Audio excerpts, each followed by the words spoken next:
Hi guys! Good evening! This is Manay Gina and welcome back sa aking YouTube channel. So guys, for today's video, pag-usapan natin si Catherine Bernardo.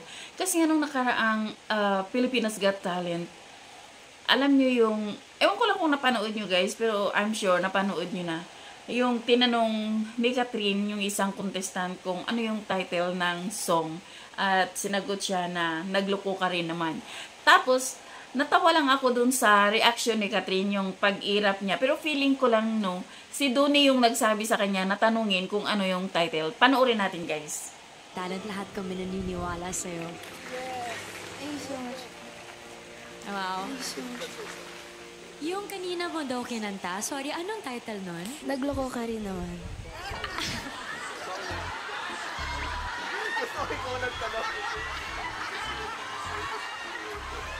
Pinatanong nila sa akin, or nagloko ka rin naman. At ganda.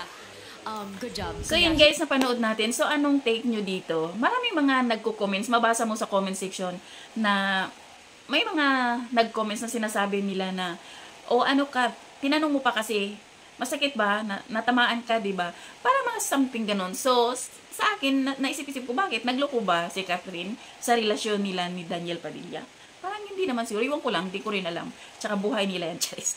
So, kayo guys, ano sa tingin nyo? Bakit ganun yung mga karamihang komento doon? Bakit sinasabi nila na, ano ka, masakit ba? Ano ka, hindi ka nakailag? Mga ganyan yung mga komento na doon. So, yun lang guys. Thank you for watching. Until then, bye. God bless everyone.